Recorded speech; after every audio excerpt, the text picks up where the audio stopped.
everybody, and welcome to the SOE Webcast. Today we are going to talk about Clone Wars Adventures. The main purpose of today's event is to tell you about some of the new cool mini-games that come out. But before we begin, I want to introduce who I am and who this guy next to me is. So I am Lydia Zatozia Pope. I'm Community Manager for Clone Wars Adventures. And right here next to me is... Go ahead and say your name, because I don't want to mess it up. I already messed it up earlier. No worries. Justin Dazet is my name, Dazet. and I am a content designer on Clone Wars Adventures. Awesome. I'm just going to call him Daz. D-A-Z, Daz. Yeah, it's easier for me to say Daz. D-A-Z. I could call you D.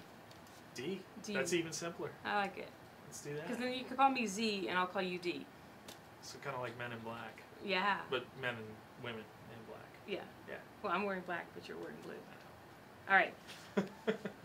So tell me a little bit about what you. Let's tell everybody what you do for the game. Well, I'm the world and 3D game product owner. So what that means is that I essentially oversee everything that goes on in the hub world of the game, anything that involves your actual avatar running around, and any of the 3D games, which would be games that are essentially defined as not two-dimensional flash games. So anything that would be lightsaber duel, Galactic Forces, Republic Defender, Starfighter, those types of games.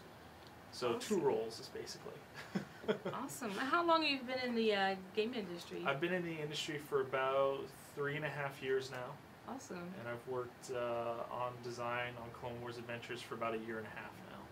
Very cool. Yeah. Yeah, we're not here to talk about lightsaber dueling, but I think I'm going to have to get some tips from you. I did an event on lightsaber dueling yesterday, and I pretty much sucked. I got beat bad. I got people telling me, hey, you know what, log in your play character. I'll train you so the next time you do it, you'll beat everybody up.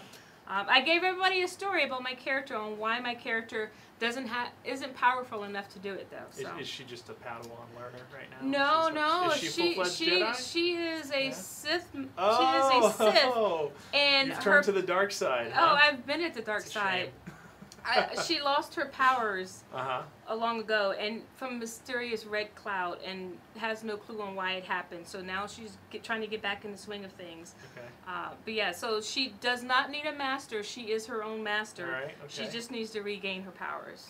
We'll have to see if we can track down that mysterious red cloud in the game. Yeah, well, people were trying to, I ran across some people yesterday, and they were trying to give me some hints on why that might have happened. So somebody... eyes turned red during the encounter, so it might have been that person. I don't know. Interesting.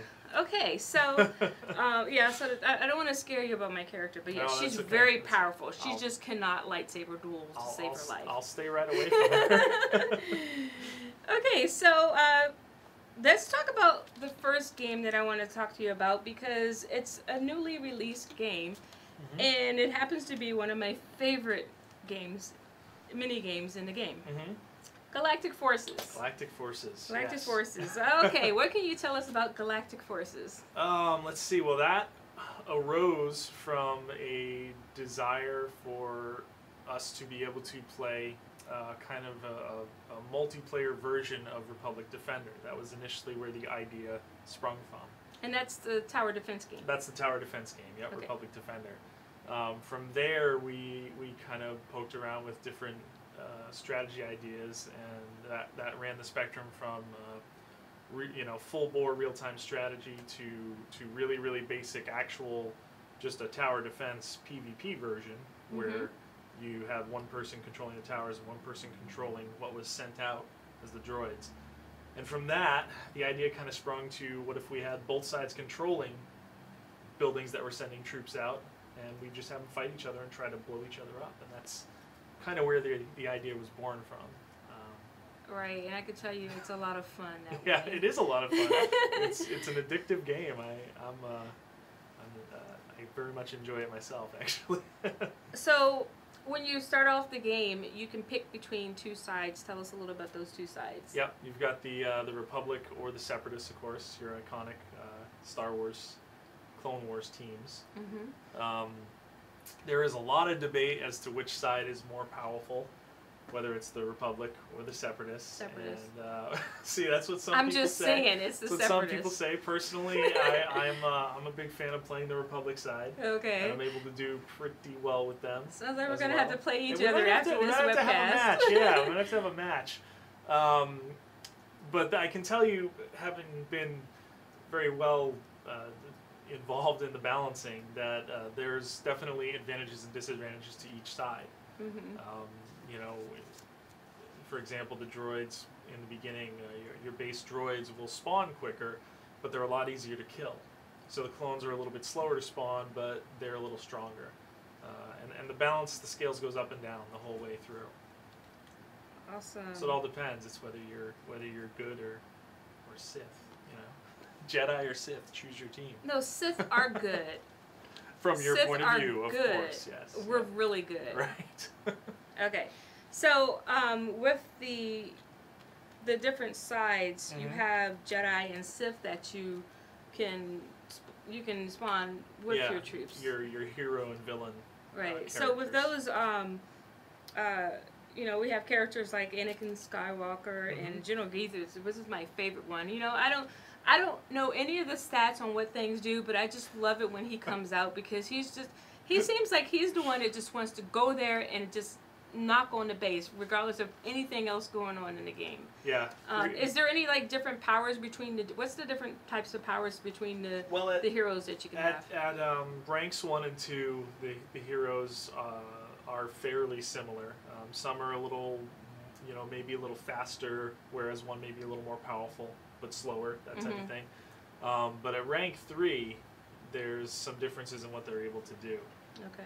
For example, Yoda is very powerful against tank units, and in fact has a special move he does in certain intervals when he gets near a tank, where he just does his Yoda hopping, spinning thing all over the place and can trash just about any Separatist tank. Nice. Yep. Whereas Mace Windu, his strength is against multiple infantry units, so multiple droids.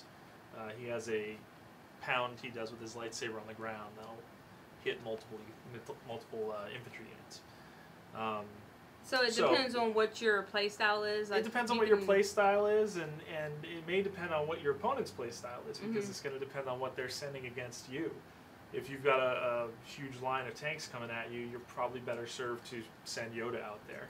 So.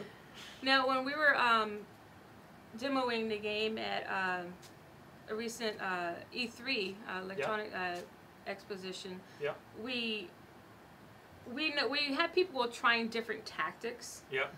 Some people were trying to only have ground troops. Some people were only trying to have tanks. Some people were only trying to have the droids. Is there any benefit on? Is there any? How's the balance with like whether or not you can have all? Can you have all ground troops against all tanks? You know, I wish I could answer that question Okay. effectively. I can tell you that right now, I have no less than 6 emails in my inbox from different people in the company who have said that they've found an unbeatable strategy. And the very interesting thing is that every single one of those strategies is different. So everybody thinks they found the ultimate strategy by, you know, using a mix of tanks and medium units, or using an infantry rush and then using your comm tower to blow up your opponent and then send tanks in. So everybody has a different can't lose strategy. So what I'd like to do is organize a tournament between all these people with their can't lose strategies, and then I can get back to you on the ultimate ultimate strategy. But I really couldn't tell you for sure what the best way to play is. Well, I think it's like what you said earlier. It really just depends on who your opponent is. It does. A lot of it has to do with what your opponent's doing, but at the same time, somebody's getting the initiative. Right. So if you're quick enough and if you're thinking fast enough, you can be the one to get the initiative, and you can be the one to set the tone for the game, rather than your opponent. And it's also, there's a lot of things you can do to flip that around. Right. Comm tower is one of them. Oh, I love comm towers. Yeah, you get bombing that run, orbital strike. Get the orbital strike out there. The orbital strike is quite effective. That was something we imported from Republic Defender just because I love it so much. I love being able to use that. Yeah, I had somebody try to do that, try to play without it, and someone whose their main goal was just to get, just wait until they could get that. and then you just try to do that for every character. But then you can't really, I mean, you get, like, while you're playing the game, you get bonuses for bonus weapons that you can use against the enemy. So Sure. what kind of stuff do you get?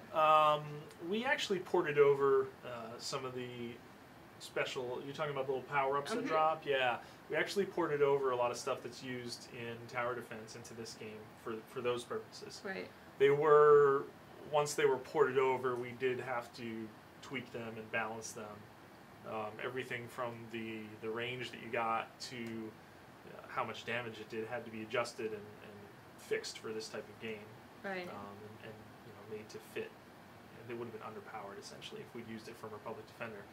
But you've got your thermal detonators, which work similar to the way they do in Republic Defender, which is just a one-shot hit explosion. You've got your scatter bombs, which are a little less common than the thermal detonators, but are a little bit more powerful in that they're going to have an initial explosion and then a cluster of explosions around them. And then we also have an energy power-up, which isn't an offensive power-up, but can give you a little bit of an energy boost, which can be very key in certain situations. Oh, yes. So. And you hear the little sound. I don't know if anybody plays without the sound.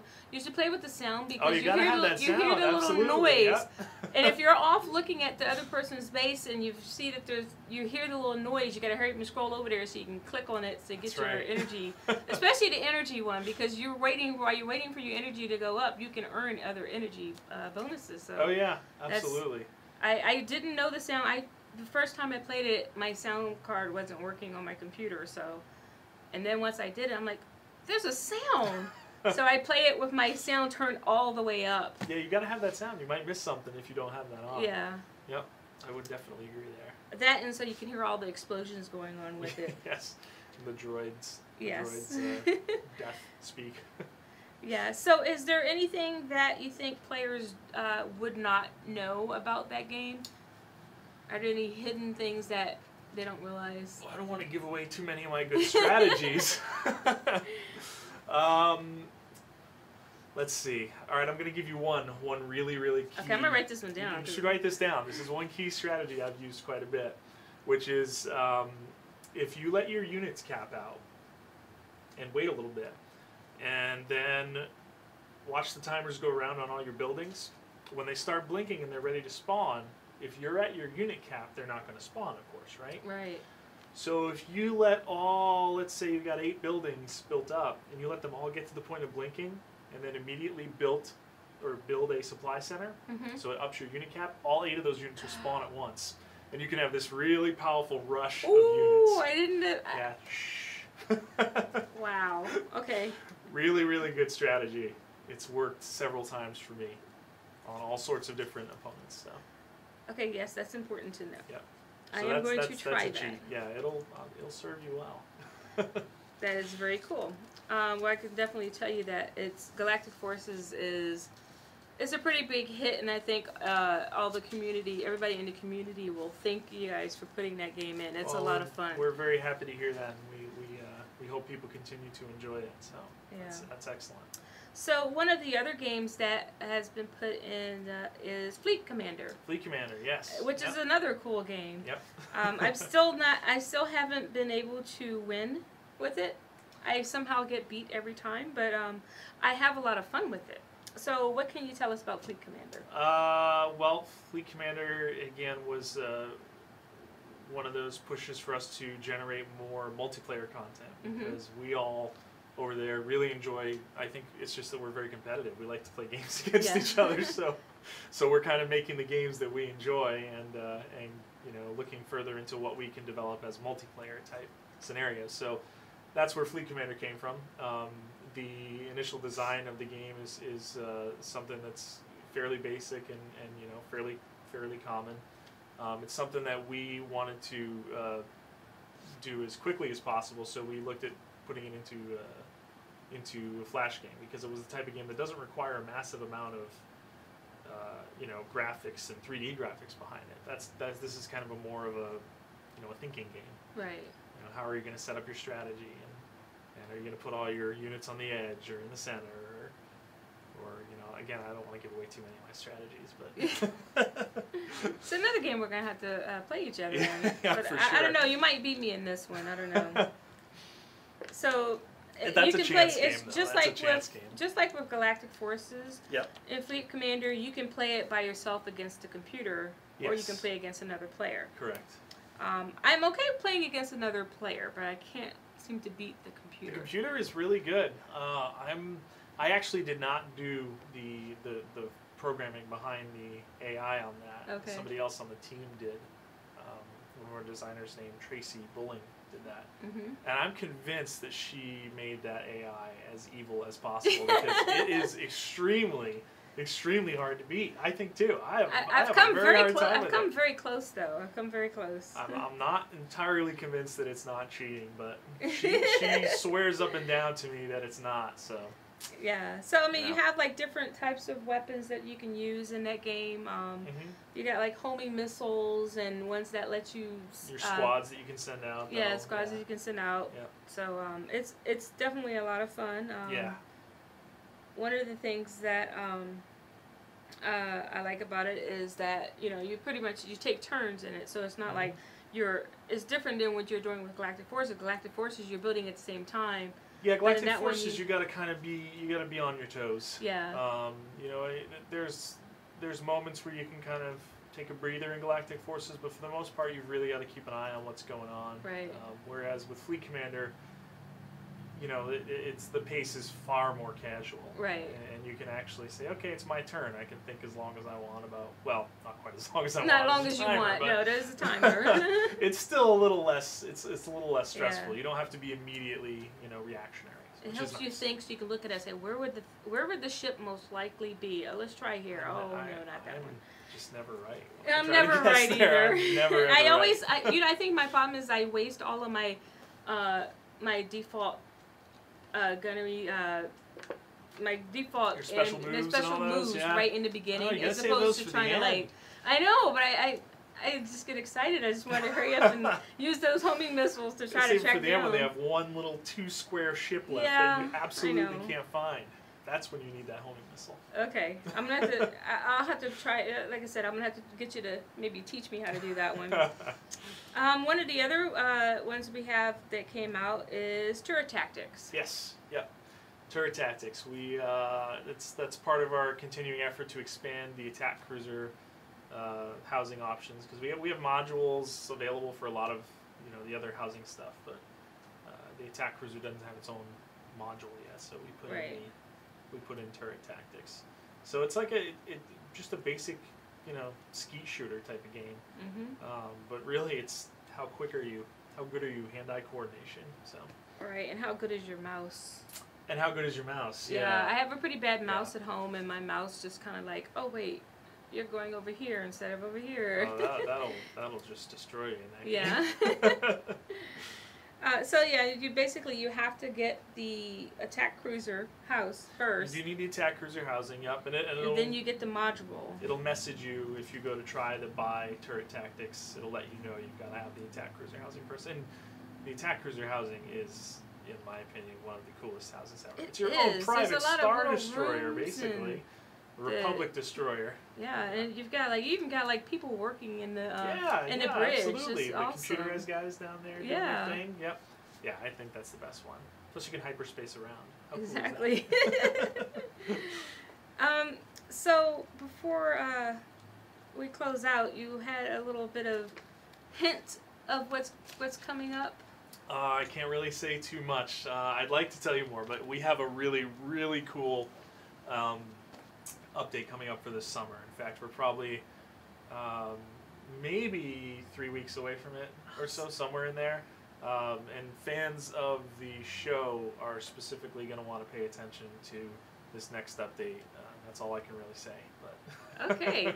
Well, you got to remember, I know what's going on. You know what's going on. I can't say what's going on. You can't say what's going yep. on. So it's going to be pretty cool, though. Yeah. We're really excited about it. So. And then also this summer we have, for people who aren't members, a summer pass, membership pass. Yep, so the summer pass. you can find out more information on that on the website. We've got an article on there that gives you some details about it. Basically, it's just something that lets people play for the summer. And then for what we're doing in the community, we have some in-game events that we're doing. We have we started back house inspections on Fridays. So oh, that's great. There's some amazing houses. People in the game. People will take a wall and build like several of like hundreds of those little walls and build like spaceships out of them. It's amazing. Continuously impressed with what our community does with the housing. I think it's so just, it is amazing. I mean, it really is. It is. We have a lot of really cool housing stuff coming out too. We're looking at you know, generating more construction type pieces, and we're actually looking at taking some of the stuff that you see in the game right now that's only, you know, aesthetic stuff that you normally can't do anything with, and actually converting it into a house item. Nice. So you're going to be able to make your house look a little more like, you know, the temple, Jedi temple areas and stuff like that if you want. So. Very cool. Yeah, the players would really like that. Yeah, we have a lot of really cool housing I'm amazed stuff, at what people have done. Deck, so I really am too. I go on the forums and look at the pictures, and it's just, it's so cool. It's very cool. So neat. I am awful at it. I cannot build stuff in my house that well. I still have not. I was, when we were doing our demonstrations at E3, I was on a demonstration accounts, and in each house, and on each account, that's one of the main things I was doing, is trying to build something, trying to figure out how people get these ships built out of it. I'm hoping to do some kind of demonstration events for people to show us how they build some of those things. Yeah, I'm pretty psyched at Fanfare. I'm going to track some of these people down and find out how they do it, because I need some tips. So if you know how to do that, you're welcome to put a help guide on the forums, because that would be awesome. Or find me at Fanfare. Yeah, find me at Fanfare. Let us know how to do it. Yeah, we want to know. My house is pretty much empty right now, so I want to know how to build something. Cool. Alrighty, so we're pretty much out of time right now, so do you have anything else that you want to add before we close out? Not at all. Thank you for playing the game. We're going to continue to try to bring you as much fun and enjoyment as we possibly can in there. Hope to see you all at Fanfare. Oh yeah, definitely. See people at Fanfare, on the forums, in-game, at the events.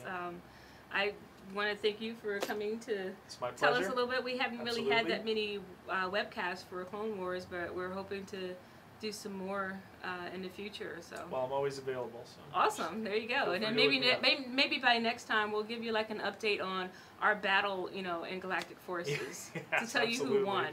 Because I think it's going to be my team. Good always wins in the end. That's right. The good Sith. Alrighty. Okay, thank you for joining us, everybody. Okay, I'll see you next time.